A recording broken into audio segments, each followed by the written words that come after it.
आज मला तुमच्याबरोबर एका स्वच्छंदी, ढिसाळ आणि कधीही कुठेच वेळेत न पोचणाऱ्या व्यक्तीची गोष्ट सांगायची. जे काम हाती घेतलंय ते कधीच त्या व्यक्तीनं पूर्ण केलेलं नाही. एखादा क्लास असेल, अभ्यासाचा विषय असेल, प्रोजेक्ट असेल, कौशल्य असेल, कोणतीही गोष्ट पूर्णच कधी न केल्यामुळे सगळ्या गोष्टी अर्धवट सोडण्यात आलेल्या आहेत. अशा व्यक्तीला बऱ्याचदा कशाचाच कुठलाच कधीच मार्ग सापडलेला नाहीये, कारण की काहीच गोष्टी प्रयोगांती पूर्णपणे करूनच बघितलेल्या नाहीयेत आणि म्हणूनच या व्यक्तीला एक टोपण नाव असू शकतं, ते म्हणजे अर्धवट. आणि या अर्धवट व्यक्तीचं नाव आहे उर्मिला निंबाळकर. Number 1, consistency. व्हिडिओचं थंबनेलच तुम्ही वाचलेलं आहे आणि त्यामुळेच तुम्ही क्लिक केलेलं आहे. सातत्य. सातत्य हे यशाचं गुपित आहे. पुन्हा एकदा सांगते, इतकं महत्वाचं आहे. The secret sauce is consistency. काय करताय, कसं करताय हे दुय्यम आहे. कारण की एकदा सातत्यानं सुरुवात केली, एकदा त्या मार्गावरती आपण निघालो, की हे जे 2 प्रश्न आहेत ते आपोआप सुटायला लागतात. सुरू करायचे सातत्यानं. त्याच्यामुळे माझ्या यशाचं सुद्धा सिक्रेट जर काही असेल, ही सगळी कंपनी, हे सगळे नंबर्स, रेव्हेन्यूज, माणसं, हे जे सगळं आणि अजून वाढत चाललंय छान-छान, या सगळ्याचं उत्तर आहे कन्सिस्टन्सीमध्ये. नंबर 2, आता थोडंसं रिवाइंड करूयात, थोडं मागे जाऊयात. साधारण आयुष्यातलं जे यश असतं, सुख, यश मिळवण्यासाठी 2 गोष्टी आवश्यक असतात. एक म्हणजे कुठे पोचायचे नक्की हे आपल्याला समजलं पाहिजे, म्हणजे दिशा कळली पाहिजे. आणि दुसरं म्हणजे एकदा दिशा कळली, कुठे पोचायचं हे कळलं, तर त्या रस्त्यानं मात्र कन्सिस्टंटली जायला पाहिजे. जी दिशा आहे, की कुठे पोचायचंय हे तुमचं तुम्हाला करायला पाहिजे. या व्हिडिओमध्ये मी याच्याविषयी बोलणार नाहीये. त्याच्यासाठीचे वेगळे मार्ग आहेत. म्हणजे मला याच्यावरचा पण व्हिडिओ करायला खूप आवडेल. मला कमेंट बॉक्समध्ये सांगा. आता माझं ठरलं पक्क, की मला जायचंय दिल्लीला आणि मी तिकीट काढलं कन्याकुमारीचं. तर असं नाही चालत. मी पोहोचूच शकणार नाहीये दिल्लीला. त्यामुळे आधी गोल सेट करणं, दिशा ठरणं गरजेचं आहे. परंतु ते कळल्यानंतर मात्र जे सातत्य टिकत नाही चालताना, त्या मार्गाने जाताना, याच्यासाठीचे उपाय मी आज तुमच्याबरोबर शेअर करते. आणि म्हणूनच नंबर 3, अली अब्दालनं त्याच्या पुस्तकामध्ये सुद्धा हे मेन्शन केलंय. मला तो मुद्दा आवडला म्हणून मी पुन्हा एकदा शेअर करते. GPS, गोल सेट करायचा. G फॉर गोल, P म्हणजे प्लॅन असला पाहिजे, की ॲक्शन काय मग आता आपण त्याच्यावरती घेणार आहोत. आणि S फॉर सिस्टीम. आता त्याच्यामध्ये कन्सिस्टन्सी ठेवण्यासाठी आता काय करणार आहात? कुठून सुरुवात करायची हेच कळत नाही आपल्याला. लिहायचं. काय लिहायचं? साधा कागद घ्यायचा, पेन घ्यायचा आणि लिहायचं. तुम्हाला असं वाटत असेल, की हे मला कोणाला दाखवायचं नाहीये, लपवायचं नाही, मी ते परत वाचणार पण नाही. फाडून टाकायचा. लिहिण्यानं काय होतं? प्रॉब्लेम अर्धा सॉल्व्ह होतो. आता प्रॉब्लेम लिहायचा म्हणजे पण काय लिहायचं? भावना लिहा.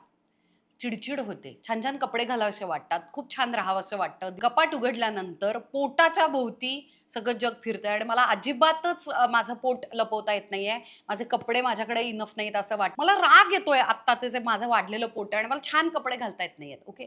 झालं फिलिंग लिहून काढायचं. सगळं छान, की राग येतोय. दररोज कपडे घालताना, कपडे निवडताना राग येतोय. आपलं वाढलेलं वजन आपल्याला किंवा कमी झालेलं वजन, बेडप झालेलं शरीर, आपल्याला याचा त्रास होतोय, चिडचिड होतीये, शेमफुल वाटतंय स्वतःविषयी वगैरे, वगैरे. सगळ्या भावना लिहून काढायच्या. थोडं रडू येईल, वेळ जाईल, लिहून काढा, मोकळे व्हा. उतरवणं, लिखाण करणं ना, ते जवळ-जवळ त्रयस्थपणे पाहण्याजोगं असतं साक्षी भावानं. कारण की तुम्ही लिहिता ना त्याची क्लॅरिटी येते. काय खुपतंय, भावना लिहिल्या, काय खुपतंय कळलं आणि त्याच्यामधून प्रश्न कळला, प्रॉब्लेम कळला. आता याच्यावरती उपाय काय? उपाय शोधताना आपल्या लक्षात येऊ शकतं. साध्या-साध्या गोष्टी असतात ना, की बेडप शरीरासाठी काय-काय असतं. कदाचित तुम्हाला 4-5 व्हिडिओ बघावेसे वाटतील, कदाचित तुम्हाला थोऱ्या-मोठ्यांना कॉल करावेसे वाटतील, त्यांना भेटावसं वाटेल वगैरे, वगैरे. याच्यामधून तुमच्या लक्षात येईल, की बेडप शरीरासाठी काय बाबा मला लाईफस्टाईल चेंज करायची आहे, मला जागरणं बंद करायची आहेत वगैरे, वगैरे. दुसरं मला डाएट, माझ्या खाण्यावरती मला बदलायचं आहे, कंट्रोल करायचं असेल, बदलायचं पण असेल वगैरे. तिसरं काय मला व्यायाम करायचा असेल. हां, ह्या 3 गोष्टी. किंवा काय आता डाएटसाठी मला काय करायचं, तर प्रत्येक मीलमध्ये माझ्याकडे प्रोटीन असलं पाहिजे, फायबर ॲड करायचेत. आठवड्यातून 3दा तरी किमान व्यायाम करायचा आहे. समजलंय आता इथे? इथपर्यंत आलोय आपण. नंबर 4, आता का लिहायचंय? बघा आपण टप्प्या-टप्प्यानं जातोय आता. बघा आता उपाय सापडलाय. तरीही का करायचंय मला आठवड्यातून 3दा तरी व्यायाम? का मला प्रोटीन आणि फायबर ॲड करायचंय? का मला लवकर झोपायचं आणि लवकर उठायचं? का? स्वतःशी बोला. परत, परत, परत, परत विचारा. शांतपणे बसा. 20 मिनिट, 30 मिनिट. दररोज एका दिवशी नाही बसता आलं, दररोज 10 मिनिट बसण्याचा प्रयत्न करा. का? आणि तुमच्या काचं उत्तर तुम्हीच लिहू शकाल. तुम्हालाच सापडेल ते खोल खोल. आणि असं म्हणतात की मनाची शांतता, जसं पाणी संत होतं, शांत होतं, तेव्हा तळ दिसायला लागतं. तसं तो तुम्हाला का सापडेल. आणि एकदा तुम्हाला का सापडला ना, आई शपथ तुम्हाला सांगते, सातत्याचा उत्तर या का मध्ये लपलेला आहे. उदाहरणार्थ, मला मध्यंतरी असं वाटत होतं की उर्मिला आपण खूप वाईट गृहिणी आहोत. सतत गोंधळ होतो आणि वाईट वाटत होतं, राग येत होता स्वतःवरती. आणि ना मग म्हणून मी काय केलं, सेम हा उपाय केला. तर प्रॉब्लेम असा होतोय की घरामध्ये सगळं मिसमॅनेजमेंट आहे. ओके, हा प्रॉब्लेम आहे. त्याच्यावरती उपाय असा होऊ शकतो की मी दिवसभरामध्ये कितीही बिझी असले, कितीही काहीही झालं, सूर्य इकडचा इकडे जरी उगवला आज, तरी सुद्धा दररोज 20 मिनिटं का होईना मी घर स्वतःच्या हाताने आवरणार. घरामध्ये कितीही बायका, हाऊस हेल्प इतरांनी केलं, आत्ता माझी गरज वेगळ्या गोष्टींसाठी आहे, तरी सुद्धा मी ते सगळं पॉजवरती ठेवणार. कितीही महत्वाचं, ती 20 मिनिटं मी काय करणार, मी माझा बेडरूम आवरणार, पटापट घर आवरायला घेणार, फ्रीजमध्ये काय संपलंय, काय नको, काय खराब झालंय वगैरे वगैरे. मला सगळ्या गोष्टी दिसायला लागल्या कारण मी ऍक्टिव्ह पार्टिसिपेशन करायला लागले. मी त्याच्यावरती ऍक्च्युली सहभाग घेऊन उपाय केला आणि मग मी त्याच्यावरती काचं उत्तर शोधलं. माझा का असा होता, मी वाईट गृहिणी आहे, मला घर सांभाळता येत नाही, हा गिल्ट कधीही नकोय.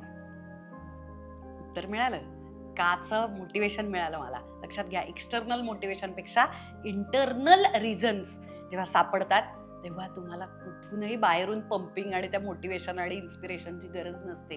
मला हळूहळू हे गिल्ट कमी होणार आहे, मला बरं वाटायला लागणार आहे. सगळीकडे माझं लक्ष आहे आणि मी चांगलं बरं मॅनेजमेंट करते आणि माझं बरं वर्क लाईफ बॅलन्स आहे आणि त्याच्यामुळे आता मला रात्री बरी झोप लागते.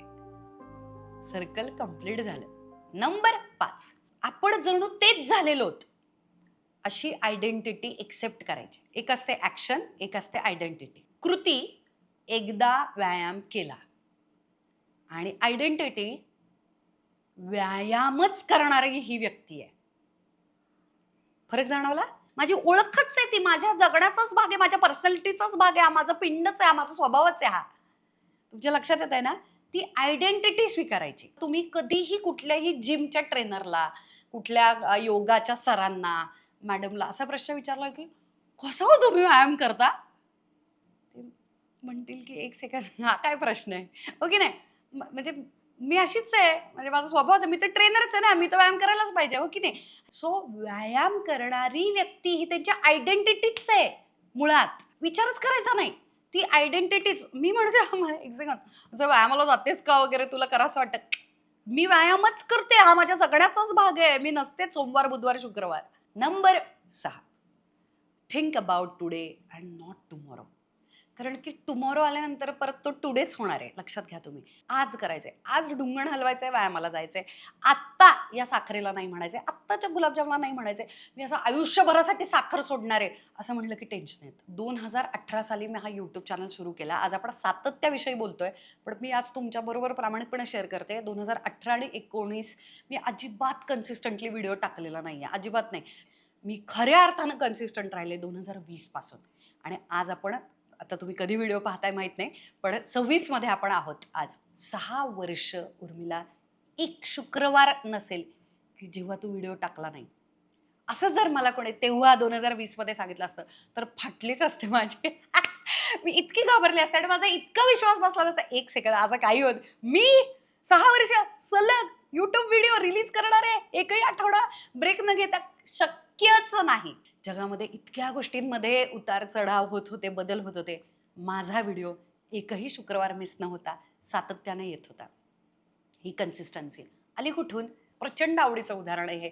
अप्रतिम आहे ही गोष्ट. एकदा काय होतं, एक भक्त असतो आणि त्याला एका ठिकाणी पोचायचं असतं. वाटेमध्ये त्याला इतकी अडचण होते, इतकी अडचण होते, चप्पल त्याची तुटली आहे, सामान त्याच्या हातामध्ये आहे आणि एका जंगलामध्ये तो अडकून बसतो. त्याला इतकी भीती वाटते, आपण काय कधीच घरी पोहोचू शकणार नाही. तेव्हा तो धावा करतो देवाचा की परमेश्वरा, जर आत्तापर्यंत मी थोडे जरी प्रामाणिकपणे तुझी भक्ती भावानं जर तुझा आठव केला असेल, स्मरण केला असेल, तर आत्ता माझ्यासाठी धावून ये तू. मला माहित नाही कसं काय, पण मला पोहोचव बाबा. अक्षरशः तो जिथे बसलेला असतो तिथून सुद्धा तो घसरत पडतो, खाली पडतो आणि त्याच्या पायाला काहीतरी जोरात टोचतं.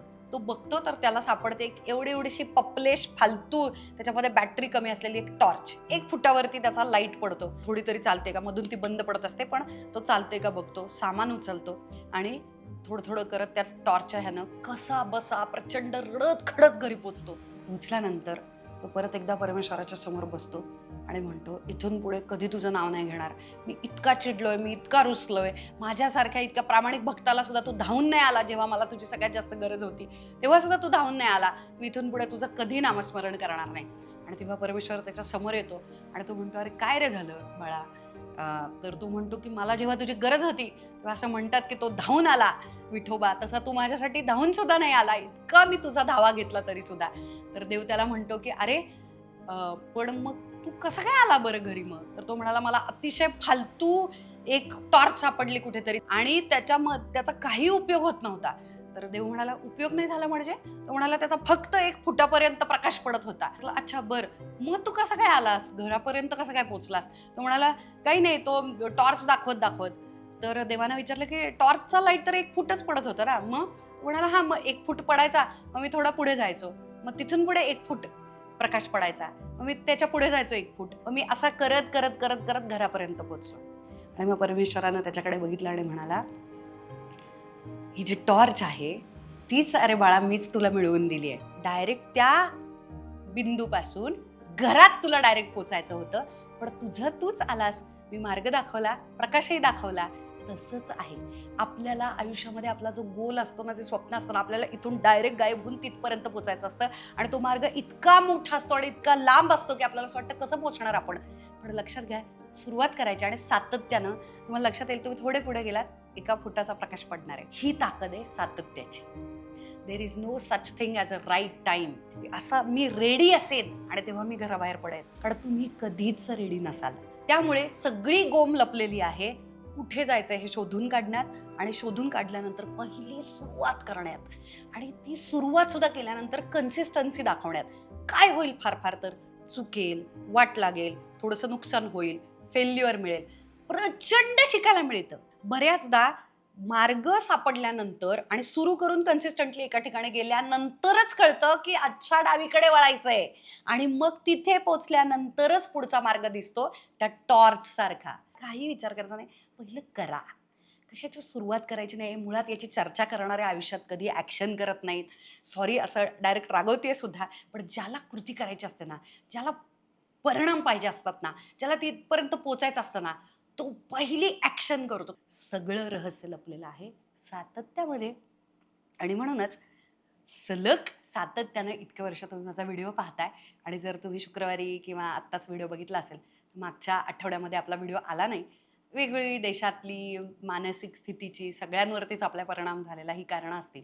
पण हे सातत्य मी असंच चालू ठेवण्याचा प्रयत्न करेन. इतक्या सातत्यानं माझ्यावरती प्रेम केल्याबद्दल thank you. I love you.